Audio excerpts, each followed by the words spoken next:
کسی احکام اسلام کا انکار کر کے مرتد ہونے والے کی بھی توبہ قبول ہے، لیکن علماء ملت اسلامیہ نے تصریح کر دی جو حضور اقدس کی توہین کرنے والا ہے وہ ایسا مرتد ہے، توبہ کرے تو اس کی توبہ بھی قبول نہیں ہے۔ اجمع العلماء على ان شاتم النبي المتنقص له كافر والوعيد الجاري عليه بعذاب الله تعالى وحكمه عند الامة القتل ومن شك في كفره فقد كفر۔ علماء کا اجماع ہے جس نے شان رسالت میں تنقیص کی وہ کافر ہے اور دائرہ اسلام سے خارج ہے، اس کی سزا قتل ہے اور اس کے کفر میں شک کرنے والا بھی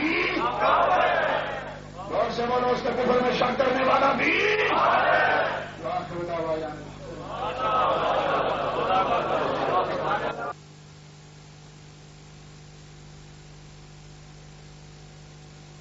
مہمان خصوصی مناظر اسلام نقیب اہل سنت مجاہد ملت محقق اہل سنت حضرت علامہ سید السادات مولانا سید محمد اشرح لي صدري ويسر لي امري واحلل عقدة من لساني يفقهوا قولي۔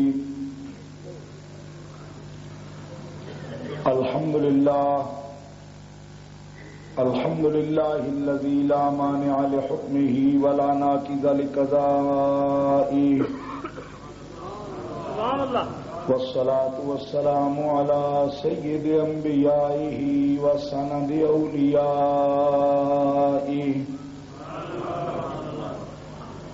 وأحبابه المعارضين لأعدائه،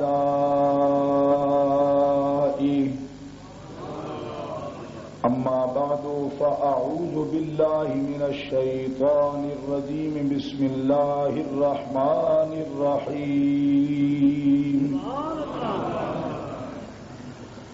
يا أيها الذين آمنوا أطيعوا الله وأطيعوا الرسول وأولي الأمر منكم، فإن تنازعتم في شيء فردوه إلى الله والرسول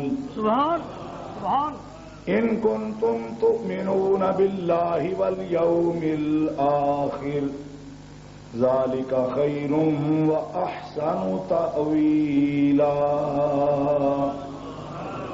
صدق الله العظيم۔ إن الله وملائكته يصلون على النبي يا أيها الذين آمنوا صلوا عليه وسلموا تسليما۔ اللهم صل على سيدنا ومولانا محمد وعلى آل سيدنا ومولانا محمد وأصحاب سيدنا ومولانا محمد وبارك وسلم وصل عليه صلاة وسلاما عليك يا رسول الله، صلاة وسلاما عليك يا حبيب الله۔ مولاي صل وسلم دائما أبدا على حبيبك خير الخلق كلهم محمد سيد الكونين والثقلين والفريقين من عرب ومن عجم، فإن من جودك الدنيا وذرتها ومن علومك علم اللوح والقلم، منزه عن شريك في محاسنه فجوهر الحسن فيه غير منقسم، رب صل وسلم دائما أبدا على حبيبك خير الخلق كلهم۔ اللہ تبارک و تعالی جل جلالہ وعم نوالہ وآزم شانہ کی حمد و ثنا حضور رحمت عالم نور مجسم شفیع معظم قائد المرسلین سید النبیین جناب محمد مصطفیٰ احمد مجتبیٰ صلی اللہ علیہ وآلہ واصحابہ وبارک وسلم کی بارگاہ اقدس و انور میں ہدیہ صلاۃ و سلام عرض کرنے کے بعد معزز و محترم حاضرین، اہل اسلام، اہل سنت و جماعت، یہ عظیم الشان کانفرنس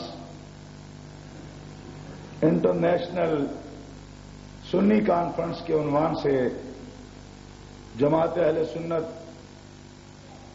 یو کے زیر اہتمام منعقد ہوئی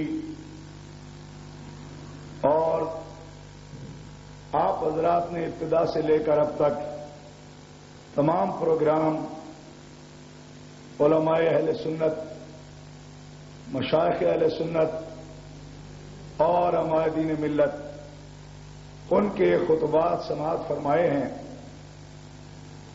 جماعت اہل سنت یو کے عہدیداران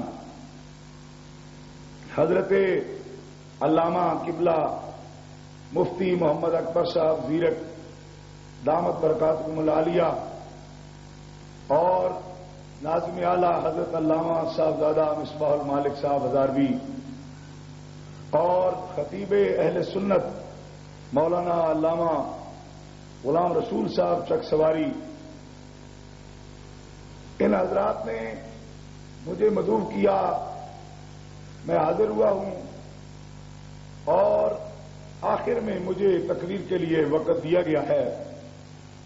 میں اس اعزاز کے قابل نہیں تھا کہ اپنے بزرگوں کے بعد میں آپ حضرات کے سامنے کچھ گزارشات پیش کرتا، لیکن ان کا انتخاب ہے اور ان کا حکم ہے کہ میں آخر میں یہ جسارت کر رہا ہوں اہل سنت و جماعت کے عظیم اسٹیج پر میں آپ حضرات کی خدمت میں کچھ گزارشات پیش کروں۔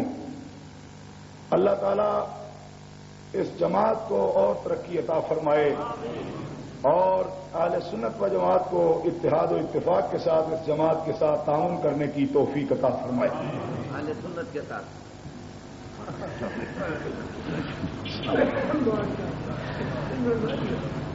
گرامی قدر حاضرین،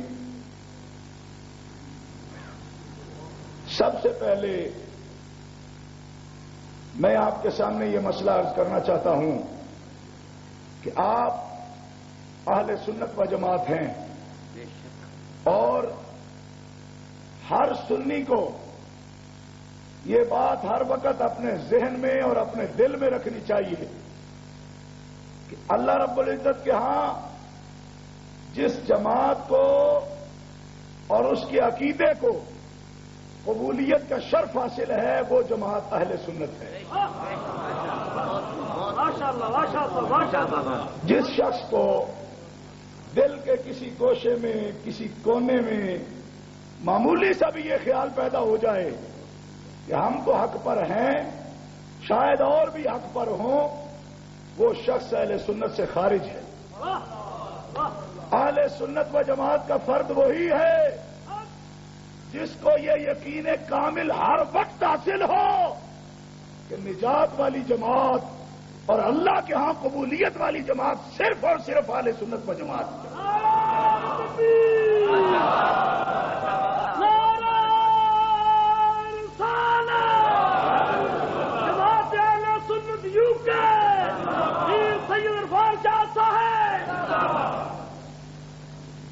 اور محترم حضرات، بڑے کھلے دل کے ساتھ اور دل کے کانوں کے ساتھ آپ کو یہ بات سننی چاہیے کہ نبی مقدس صلی اللہ تعالی علیہ وسلم نے یہ وعدہ فرمایا اور یہ اعلان فرمایا کہ قیامت تک فتنوں کی اگرچہ بارش ہوگی مگر ایک جماعت اہل حق کی ہر دور میں موجود رہے گی۔ فتنے پیدا ہو رہے ہیں، آئے روز کوئی نہ کوئی فتنہ پیدا ہوتا ہے، لیکن جس جماعت کے عقائد فتنوں کی بارش میں بھی عین منہج نبوت پر ہیں، عین طریقے سنت پر ہیں، عین صحابہ کے ایمان پر جن کے ایمان ہیں، اس جماعت کا آج بھی نام اہل سنت و جماعت ہے۔ کانفرنس میں جتنے حضرات آپ بیٹھے ہیں میں بڑے ادب سے گزارش کروں گا کہ ان میں جو نوجوان طبقہ ہو اگر ان کو بات سمجھ آئے تو تھوڑا سا مجھے جواب بھی دیں، یہ ذرا سا کمزوری پیدا ہو گئی مجھ میں بھی۔ کہ آپ اس کی تائید اگر کریں گے تو ذرا تھوڑی آواز کے ساتھ کریں گے. بزرگوں کو میں تکلیف نہیں دیتا اس واسطے کہ وہ ذرا عمر کا تقاضا ہے ان کا. مزاح نہیں کر رہا، باقی ان سے میرا مطالبہ نہیں ہے. آپ حضرات نوجوان طبقہ ذرا جوانی کا ثبوت دیں اپنا. گرامی قدر حاضرین، نبی کریم علیہ السلام نے فرمایا کہ ہر دور میں ایک جماعت اہل حق کی موجود ہوگی جو میرے طریقے پر ہوگی اور میرے صحابہ کے طریقے پر ہوگی.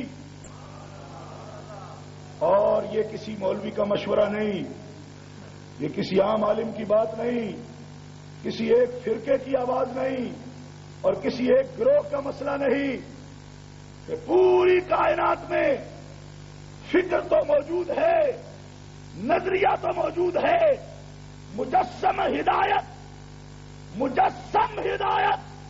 پوری کائنات میں اگر اللہ نے کسی کو قرار دیا ہے تو وہ رسول اللہ کی صحابہ کی جماعت ہے. اس بات کی تصدیق کا میں آپ سے طلبگار ہوں. صحابہ مجسم ہدایت ہے. قرآن میں سارے مسائل موجود ہیں اور وہ مسائل فکر ہے، نظر ہے، سب کچھ ہے، لیکن مجسم ہدایت کون ہے؟ ان آمنوا بمثل ما آمنتم بہ فقد اہتدوا.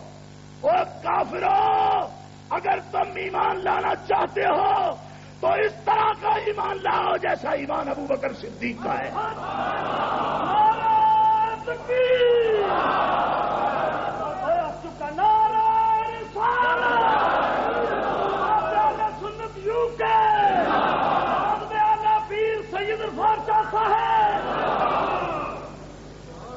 گرامی قدر حاضرین، صحابہ کرام میں یار ایمان ہیں.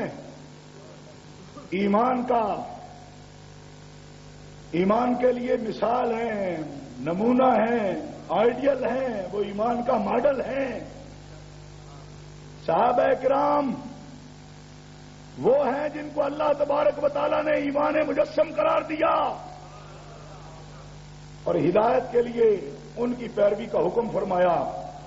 اور ہمارا نام اہل سنت و جماعت کسی عالم نے نہیں رکھا اس دور میں، کسی مجاہد نے نہیں رکھا، کسی علامہ نے نہیں رکھا، نہ ہم نے خود یہ تشکیل دیا ہے نام، نہ اپنی جماعت کا نام ہم نے رکھا، کسی کانفرنس میں بھی نہیں رکھا، 200-400 علماء نے مل کے بھی نہیں رکھا، بلکہ یہ وہ نام ہے کہ حضرت مولا کائنات علی المرتضی شیر خدا فرماتے ہیں اہل حق کا یہ نام خود رسول اللہ نے رکھا ہے. اہل حق کا نام ہے اہل سنت و جماعت. حضرات گرامی امام غزالی رحمۃ اللہ تعالی علیہ نے احیاء علوم الدین میں یہ مسئلہ لکھا. احتجاج تبرسی شیعہ حضرات کی کتاب میں بھی علامہ تبرسی نے لکھا کہ کوفے کی جامع مسجد میں مولا کائنات خطبہ دے رہے تھے کہ ایک شخص نے سوال کیا جو جماعت اہل حق ہے، جو جنتی جماعت ہے، جو نجات والی جماعت ہے، اس جماعت کا نام کیا ہے؟ مولا کائنات نے کہا ہم اہل السنت والجماعت. جنتی جماعت کا نام ہے اہل سنت و جماعت.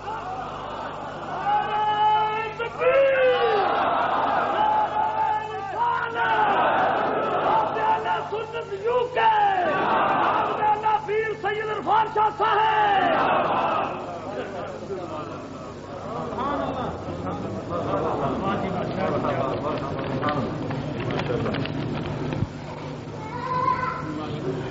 گرامی قدر حاضرین، ہمارا نام ہم نے تجویز نہیں کیا، ہمارا نام صحابہ کرام نے تجویز کیا ہے. یہ اتنا بڑا مسئلہ میں عرض کر رہا ہوں آپ کے سامنے کہ اتنی آہستہ سبحان اللہ چاہے اتنے مجمع میں بھی ہو بارہ نہیں کھاتی. ہمارا ہی تو کام نہیں، کچھ آپ کا بھی کام. آپ سننی ہیں اور آپ کے لیے ہی تو یہ بات عرض کر رہے ہیں. ہمارا نام ہے اہل سنت و جماعت. اور آپ اگلا مسئلہ سنیے. اگر کوئی شخص یہ کہتا ہے کہ اہل سنت کیا ہوتا ہے، کیا ہوتا ہے اہل سنت؟ ہم تو مسلمان ہیں. جہاں بھی آپ کو ایسا شخص نظر آئے جو کہے کہ اہل سنت کیا ہوتا ہے، سمجھ لو وہ بددین منافق ہے. دین منافق ہے. آپ کو بات سمجھ آئی میری یا نہیں آئی؟ آئی ہے تو تھوڑا سا گوارا کریں، چاہے باہر جا کے. اہل سنت کیا ہوتا ہے؟ ہم تو مسلمان ہیں، سادے سے ہیں.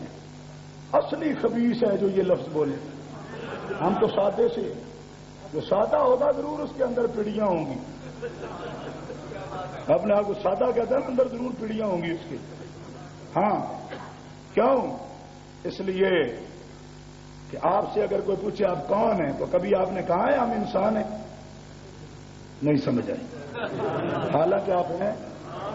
نہیں سمجھ آئی. آپ سے کوئی پوچھے آپ کون ہیں؟ کہیں ہم انسان ہیں. میں کہا انسان تو ہو، کوئی پہچان بتاؤ. تو کیا انسانیت پہچان ہی نہیں رہی ہے؟ لیکن انسان جب پوچھے کہ تم کون ہو تو جواب دو کہ انسان ہے، تو پہچان نہیں ہوتی. بتاؤ تم کون ہو تو پہچان ہے کیا؟ ہم کہتے جی زید ہے، فلانے کا بیٹا ہے، فلانے کا پوتا ہے، اس ملک سے تعلق رکھتا ہے، پاسپورٹ اس کا یہ ہے. تعارف اس طرح ہوتا ہے. اور جو کہ ہم سادے مسلمان ہیں، سادے مسلمان ہیں. کچھ خرابی ضرور ہے کہ اہل حق کی پہچان سادے مسلمان نہیں، اہل سنت و جماعت ہے. سنیو، اس بارے میں ایک تو بات یہ ہے کہ میں اپنی گرمی ظاہر کرتا رہوں کہ میرا کیا مسلک ہے، تو میں کچھ چیز نہیں ہوں. میرے نزدیک کا لفظ بولنے کی اجازت صرف ائمہ دین کو ہے. ہمارا نزدیک کیا ہے؟ ہم تو ان کے ناقل ہیں، ان کی بات آپ تک پہنچا رہے ہیں. ہمارے نزدیک آج کل یہ بھی ایک عجیب رسم ہے، میرے نزدیک. حالانکہ پرانی کتابوں میں یہ پڑھا عند ابی حنیفہ. جی پہلے تو یہ ہوتا تھا میرے نزدیک، اب یہ میرے نزدیک ہے. میرے نزدیک مجتہد بن گئے. ہر بندہ یہ کہتا ہے میرے نزدیک. اور تیرے نزدیک کہنے کی تجھے اجازت کس نے دی ہے؟ نہیں سمجھ آئی آپ کو؟ یہ بھی مسئلہ ہے. یہ بھی اہل سنت کا ایک مسئلہ ہے. اب ہر بندہ یہ اختیار لے بیٹھا ہے جی میرے نزدیک. تو کون ہے تیرے نزدیک؟ پہلے تو ہم نے یہ نہیں پڑھا کہیں کہ ہر ملا کہے میرے نزدیک. دو لفظ نہ آئے وہ کہے میرے نزدیک. اور تیرے نزدیک کیا یہ بتا کہ صحابہ کے نزدیک کیا ہے؟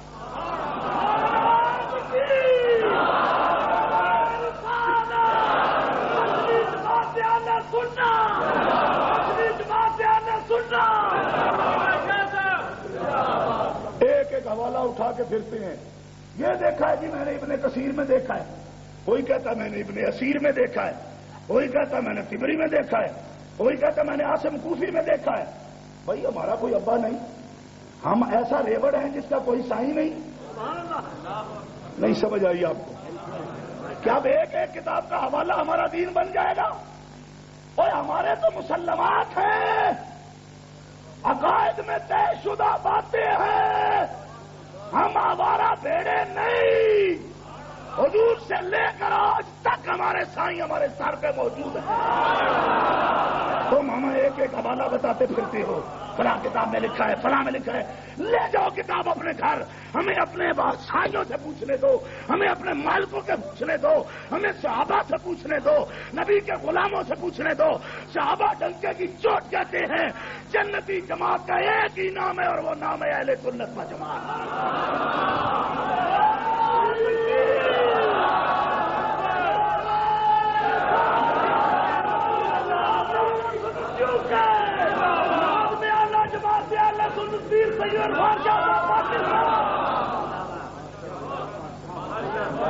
ظلم ہے، عجب اندھیر ہے، علم کا انحطاط ہے، فکری زوال ہے. اور انتشار فکری کے یہ عالم دیکھیے کہ اب جنا کھڑا کہتا ہے جی میرے پاس فلاں کتاب ہے. تیرے پاس کتاب ہے؟ 15 صدیوں میں ابھی تک ہمارے سائیوں نے یہ گنجائش چھوڑی ہے کہ ایک ایک کتاب پکڑ کے دین نیا بنا لیں. طے ہو گئی باتیں. اب ہمیں کسی نئے محقق اور مجتہد کو نہیں دیکھنا. مجتہد مطلق امام اعظم ابو حنیفہ، نعمان ابن ثابت، تابعین کا سردار. وہابی بھی مان گئے ادرک الامام جماعۃ من الصحابہ. ابو حنیفہ نے ایک صحابی نہیں اور صحابہ کی زیارت بھی کی ہے، ان سے حدیثیں بھی بیان کی ہیں۔ زور سے کہو سبحان اللہ۔ صحابہ سے وہ مل کے آئے اور تانے یہاں سنیں جی، حدیث نہیں آتی تھی ان سے۔ ہمارے پنجابی میں کہتے ہیں میں گھروں میں آیا تو سنے تو دینا۔ صحابہ کی زیارت وہ کرے، حدیث ان کو آتی نہیں سمجھ آئی آپ کو میری۔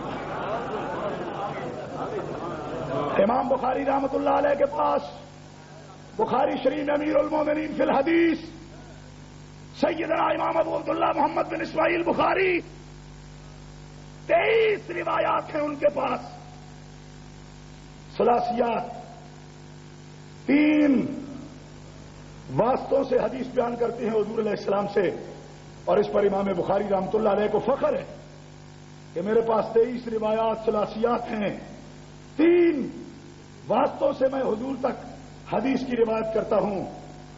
ہمیں بھی اس بات پر فخر ہے کہ 3 واسطوں سے امام بخاری جو حدیث روایت کرتے ہیں ہمارا اس پہ ایمان ہے، اور ہمیں شرف حاصل ہے، ہم اس کتاب کو پڑھتے ہیں۔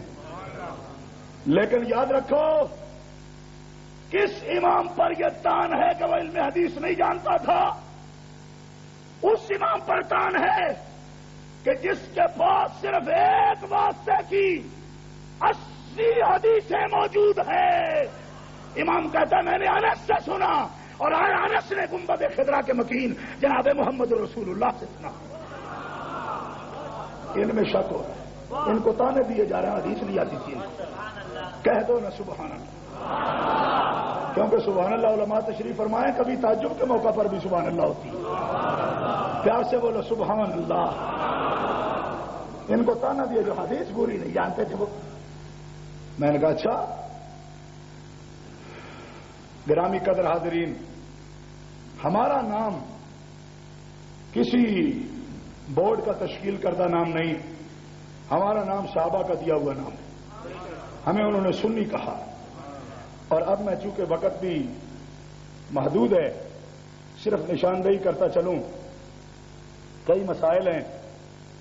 گرامی قدر حاضرین، اب آپ کو ایک بات بیان کرتا ہوں۔ یہ مسجد شریف، آستانہ عالیہ، گھمکول شریف، حضور قبلہ عالم کے مرید صادق حضرت صوفی صاحب قبلہ نے، ان کی قیادت میں یہ تعمیر ہوئی ہے، اور نقش بندی سلوک کے وہ بادشاہ تھے۔ میں آپ کے سامنے حضرت قیوم زمانی، قطب ربانی، حضرت مجدد الفسانی، ولیوں کے ولی کا ایک قول پیش کرنا چاہتا ہوں۔ اصول کے بارے میں آپ کیا کہتے ہیں؟ مکتوبات شریف اٹھا کے دیکھیے۔ آپ فرماتے ہیں اگر العیاذ باللہ در یک مسئلہ مسائل ضروریہ اعتقادیہ خلل رفت از دولت نجات اخروی محرومن، بس عمدہ کار تصحیح عقائد است بر وفق آراء صاحب اہل سنت و جماعت کے فرقہ ناجیان۔ فرماتے ہیں میں نے معرفت کی نظر سے دیکھا کہ اگر اصول دین میں سے کسی ایک مسئلہ میں شک واقع ہو جائے، وہ آدمی جہنمی ہوگا، اس کی نجات نہیں ہوگی۔ لہذا سب سے ضروری کام مسلمانوں عقیدہ صحیح رکھنا ہے، اور اگر عقیدہ صحیح رکھنا ہے بر وفق آراء صاحب اہل سنت و جماعت، فرمایا اگر عقیدہ صحیح رکھنا چاہتے ہو تو اس طرح کا عقیدہ بنا لو جس طرح کا عقیدہ علماء اہل سنت بیان فرماتے ہیں۔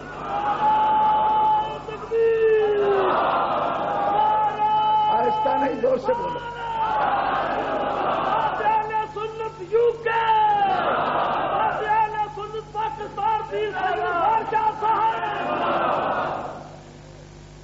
کس طرح کا عقیدہ بناؤ؟ جس طرح کا علماء اہل سنت بیان کرتے ہیں۔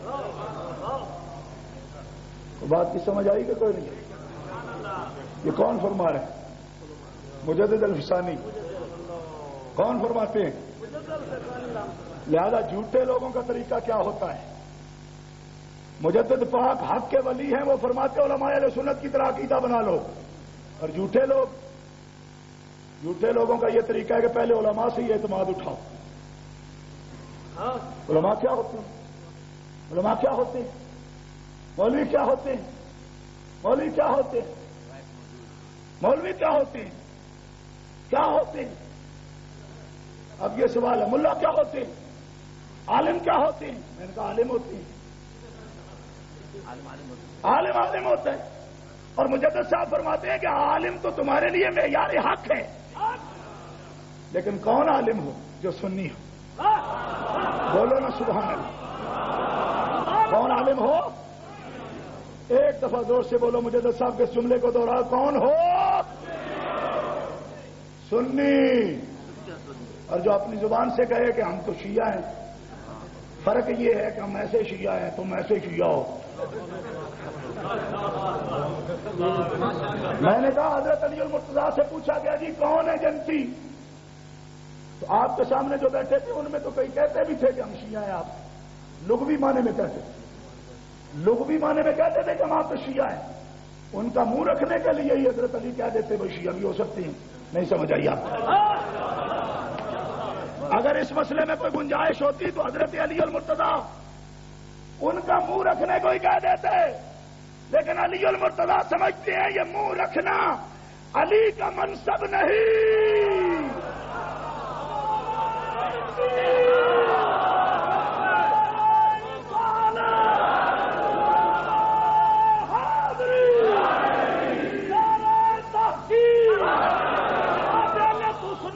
سید عرفان شاہ صاحب پاکستان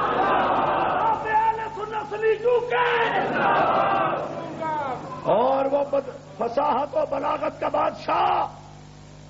خطابت کی قیامت ہوگی. کیا جملہ فرمایا؟ فرمایا جنتیوں کا صرف ایک ہی نام ہے اہل سنت و جماعت. دو رائے نہیں رکھتے. کہہ دو سبحان اللہ. اور جب علی دو رائے نہیں رکھتے تو علی کی اولاد کیسے دو رائے رکھ سکتے؟ نہیں سمجھ آئی آپ کو؟ کہیں گے بلے کا بلہ نہ ہوئے تو متھے کی پھلی تو کدھر نہیں گئی. کچھ تو ہوگا باپ کا اس میں. تو علی دو رائے نہیں رکھتے تو علی دو رائے کس طرح رکھ سکتے ہیں؟ تو نوٹ کرو یہ بات. کہو سبحان اللہ. صرف اہل سنت و جماعت، صرف اہل سنت و جماعت، صرف اہل سنت و جماعت، صرف اہل سنت و جماعت، صرف اہل سنت و جماعت، صرف اہل سنت و جماعت، صرف اہل سنت و جماعت، صرف اہل سنت و جماعت.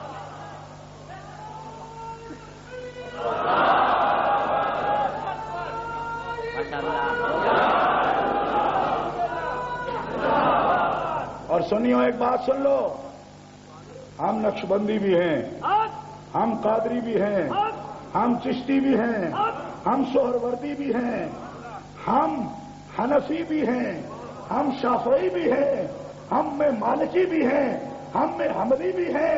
یہ سب فروعات کے نام ہیں. اصول میں ہمارا نام ہے اہل سنت و جماعت. بولو نا سبحان اللہ. یہ مقام ہے سبحان اللہ کہنے. پھر بعد میں آپ سوچتے رہیں گے کہنا تھا نہیں کہا. فائدہ کیا ہوگا؟ ابھی تو موقع ہے کہنے کی. گرامی قدر حاضرین ذرا توجہ کا طالب ہوں. اب میں کہتا ہوں آپ کے سامنے، یہ مسجد ہے دربار عالیہ گھمکول شریف کے نام پر یہ مسجد ہے.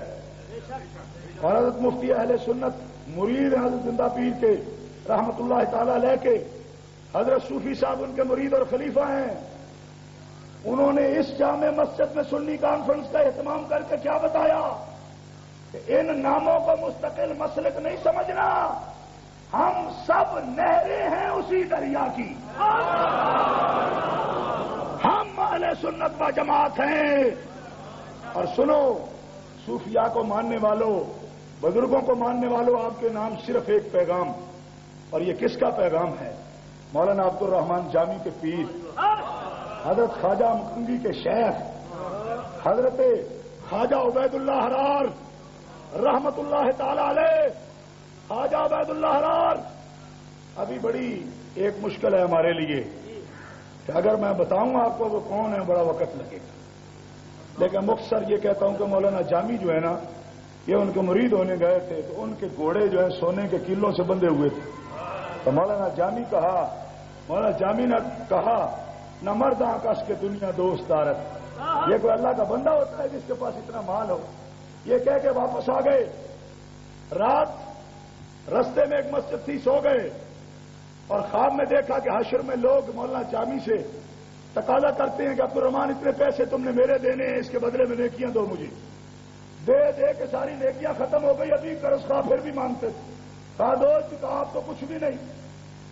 اتنے میں کیا دیکھتے ہیں کہ خواجہ حرار آئے اور سونے کے وہ کیل سارے پکڑے ہوئے. فرمایا جامی جتنے چاہے لے لو اور ان کو دے دو، تمہیں پریشان ہونے کی ضرورت نہیں. مولانا جامی کی آنکھ کھلی، دوڑتے ہوئے حاضر ہوئے. حضرت جی مجھ سے غلطی ہوئی. فرمایا غلطی کو چھوڑو، ہم نے بلا لیا تمہیں، غلطی کی بات اب چھوڑو. کل جو شعر پڑا تھا ایک مرتبہ پھر سنا. کہتے جی میں نے کہا نمبر دانکس کے دنیا دوست دارت. فرمایا یہ میری طرف سے لگا لو، اگر دارت پر آئے دوست دارت. مال نہ ہوتا تو تیرے جیسوں کے کام کیسے آتا؟ اپنے لیے نہیں رکھا، دوستوں کے لیے رکھا ہے. یہ ہیں خواجہ حرار. کیونکہ آپ اس قسم کی بات پر شخصیت سمجھتے ہیں، ورنہ علماء کو تو اشارے کی ضرورت تھی، وہ سمجھ گئے وہ کون ہے. خواجگان نقشبند کا تاجدار ہے، صوفی ہے، فقیر ہے. فقیر ہے، صوفی ہے، ولی ہے. اور یہاں تو خیر مفکر کی درگت بنا دی گئی ہے. یو کے میں یہ مفکر صوفی ہے، یہ ہے مفکر صوفی. یہاں پٹ گیا یہ لفظ اب، لیکن یہ مفکر صوفی ہے خواجہ عبید اللہ حرار. گرامی قدر حاضرین، یہ جملہ آپ سنیں گے تو اس کی تازگی قبر میں بھی محسوس کریں گے. رب کعبہ کی قسم ہمارے پیر ایسے ہوتے ہیں. اس آہستہ سبحان اللہ سے مجھے کچھ سمجھ نہیں آتا. گرامی قدر حاضرین، اب خواجہ عبید اللہ حرار کا قول سن لیجئے تاکہ آپ کے لیے ایک مستقل آپ کو دستور العمل مل جائے. چاہے آپ نقش بندی ہوں، چاہے چشتی ہوں، چاہے سور وردی ہوں. حضرت خواجہ فرماتے ہیں اگر تمام احوال و مواجید را بمادہن وہ حقیقت مارا بعقائد اہل سنت و جماعت متحلہ نہ سازن جز خرابی ہیچ نمیدانم. خواجہ فرماتے ہیں کہ اگر یہ کہو کہ عبید اللہ تو بڑا ولی ہے، بڑا باکرامت ہے، دیواریں چلا لیتا ہے، کشتیاں چلاتا ہے، پتھر بلاتا ہے، بڑی کرامتیں، یہ سب کچھ کہو اور مجھے سنی نہ کہو تو مجھے یوں لگے گا جیسے تم مجھے گالیاں دے رہے. یو کے والوں یہ آپ کی مرضی ہے، میں تو گاؤں چھوٹے چھوٹے گاؤں میں بھی اس طرح کی داد پر تقریر نہیں کرتا. زور سے کہو سبحان اللہ. آپ کو پتہ نہیں مسئلہ عرش پہ جا رہا ہے اور آپ کی آواز کنویں میں داخل ہو رہی ہے.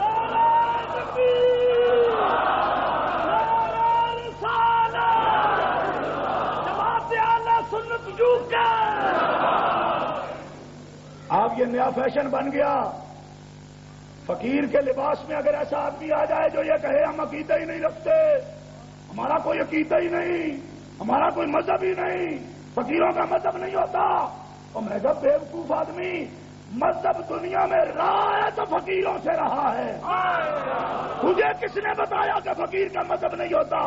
فقیر کا مذہب ہوتا ہے. کہتا ہے فقیر کے دروازے پہ تو کافر بھی جاتا ہے. میں کہا آنے کی اجازت ہے پر کافر رہ کر جانے کی اجازت نہیں ہے. آئے فقیر کی نظر کا شکار ہو جائے، ایک نظر سے فقیر 90 لاکھ کو مسلمان بنا کے بھیجتا ہے.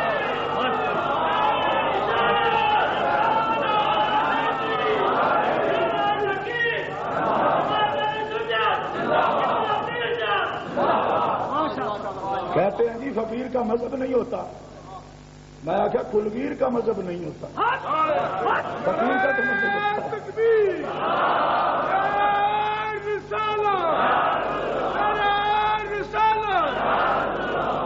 مذہب ہوتا ہی فقیر کا ہے. مذہب بتایا ہی فقیر نے ہے. یہ کون ہے کہتا مذہب نہیں ہوتا فقیر کا؟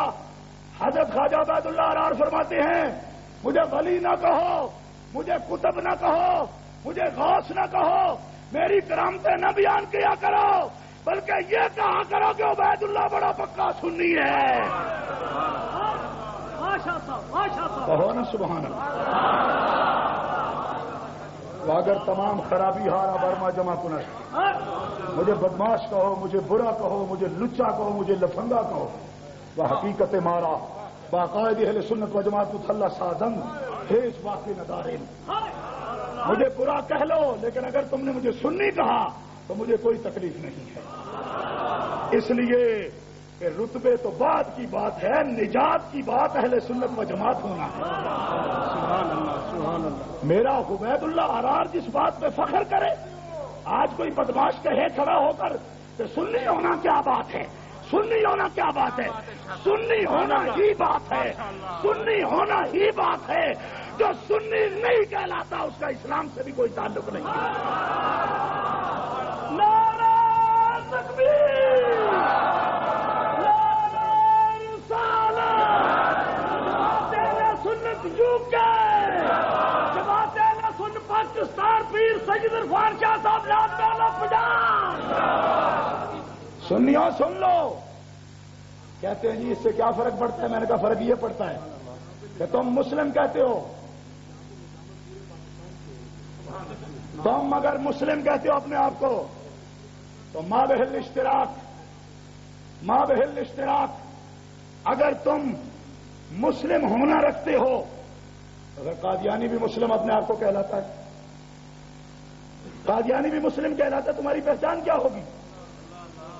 قادیانی بھی لوگ کہتے جی یہ ہماری پہچان ہے. میں کہا تمہاری پہچان ہے. جبریہ بھی اپنے آپ کو مسلم کہلاتا ہے.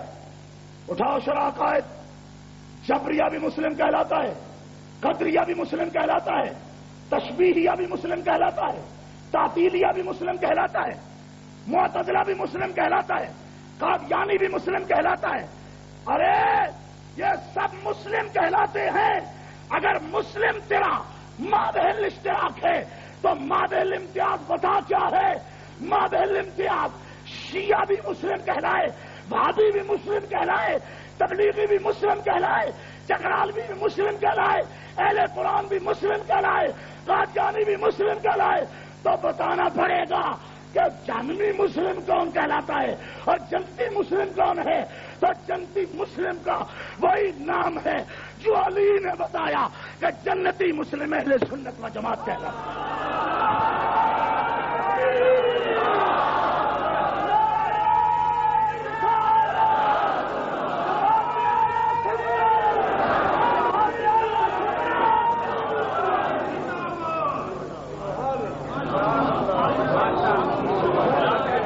گرامی قدر حاضرین پیار سے کہہ دیجئے سبحان اللہ. ابھی ایک بات رہتی ہے اور وہ یہ ہے کہ صاحب یہ تو مسئلہ واضح ہوا کہ ہمارا عنوان ہے اہل سنت و جماعت، اسی لیے ہماری جماعت نے بڑے فخر سے سنی کانفرنس نام رکھا. کہو نا سبحان اللہ.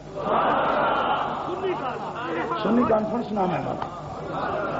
لہذا آج کی کانفرنس میں آپ کو پیغام دینا چاہتا ہوں کہ معیار بندوں کو مت بناؤ، معیار اہل سنت بناؤ. بندوں سے میری مراد ہے آج کی دور کے بندے، آج کے دور کے بندے جن کا صبح کا مطالعہ شام کے مطالعہ سے تصادم رکھتا ہے. بات سمجھ نہیں آئی آپ؟ صبح کا مطالعہ اور ہے، دوپہر کا مطالعہ اور ہے، شام کا مطالعہ اور ہے. دعویٰ ان کا یہ ہے ابو حنیفہ کو چھوڑو ہمیں پکڑو. میں کہا کیا پتی کا شوربہ،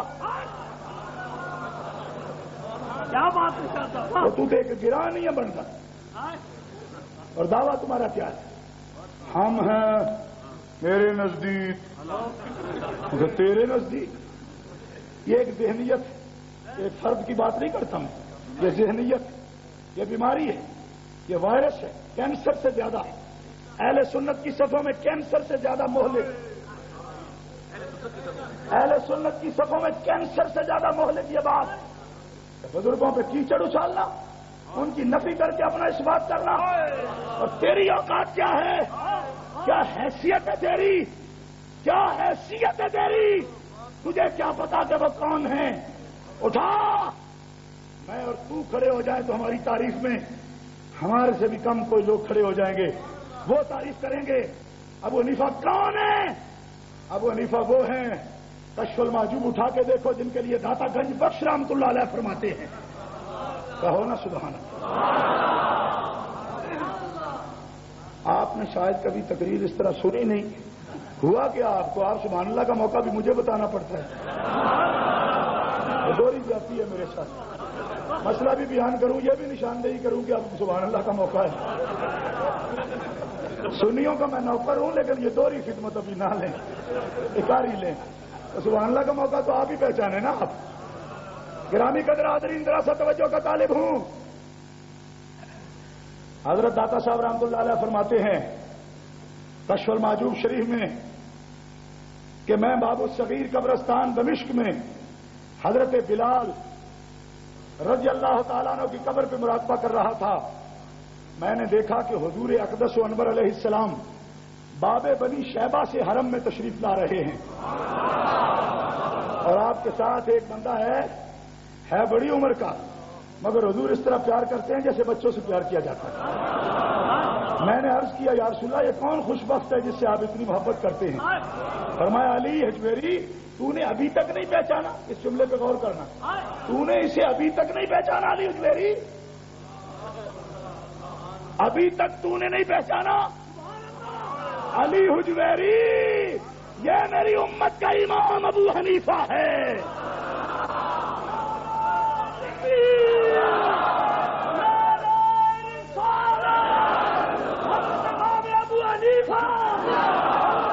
ابو حنیفہ جماعت اہل سنت UK، جماعت اہل سنت پاکستان۔ حضرت داتا صاحب فرماتے ہیں حضور علیہ السلام کا یہ فرمانا کہ تو نے ابھی تک نہیں پہچانا میرے لیے کافی تھا۔ داتا صاحب فرماتے ہیں سن لو طالبو، سن لو، نجات موقوف ہے ابو حنیفہ کی تقلید میں، لہذا میں علی حجویری فخر سے کہتا ہوں کہ میں بھی مقلد ہوں ابو حنیفہ کا۔ آپ بولو جی، میں نے صحیح کہا تھا نا؟ کیا پیتی کا شوربہ، تیرے چند پیٹ بھر کر تجھے یہ تیرے ذہن میں ڈال دے کہ تو بھی کچھ ہے۔ داتا صاحب تو پیٹ بھر کر نہیں تھے، داتا صاحب تو معرفت کی نظر سے دیکھتے ہیں، اور داتا صاحب نے اپنی زبان سے بھی نہیں کہا، حضور کی زبان اقدس سے جملہ سنوایا۔ حضور نے فرمایا یہ میری امت کا امام ابو حنیفہ ہے۔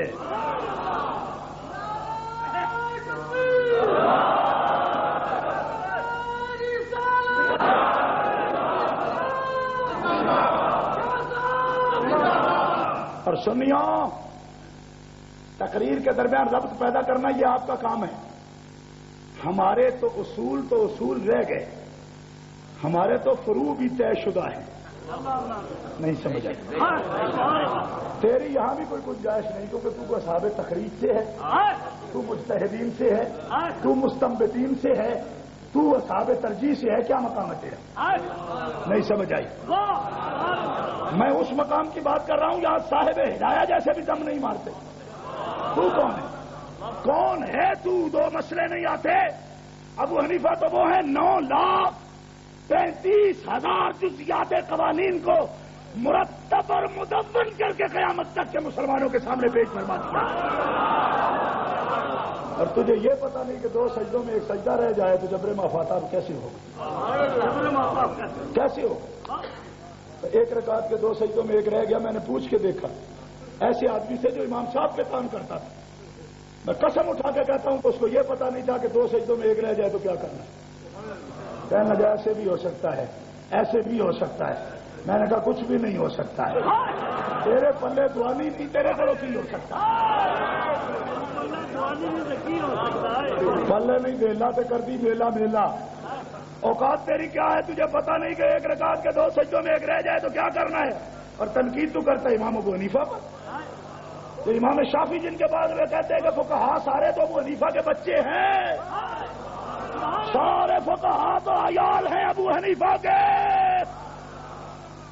پیار سے بولو نا سبحان اللہ۔ اصول دین تو ویسے ہی طے ہیں کہ محکمات کا نام ہے، اور محکمات مشورے کے محتاج نہیں ہوتے، اور تیرا تو فروع میں بھی کوئی مقام نہیں۔ اللہ اللہ، طے شدہ ہے، طے شدہ ہے۔ نہیں سمجھ آئی؟ ابھی بھی تو بتا دیجیے یہ میرا مسئلہ ہے، امدانا ہمارے نزدیک یا آپ کا نزدیک آپ ہیں ہی نہیں تو نزدیک کیا ہوگا؟ ہمارے نزدیک ہمارا نزدیک کیا ہوتا ہے؟ ہمارا نزدیک کہنے کا حق ہے تو امام ابو حنیفہ کو ہے، ہمارے نزدیک کہنے کا حق ہے تو امام شافعی کو ہے، ہمارے نزدیک کہنے کا حق ہے تو امام مالک کو ہے، ہمارے نزدیک کہنے کا حق ہے تو امام احمد ابن حنبل کو ہے۔ ارے امام احمد ابن حنبل کو ہے، غوث پاک غوث الثقلین شہنشاہ بغداد جیسی شخصیت جس کی مقلد ہے،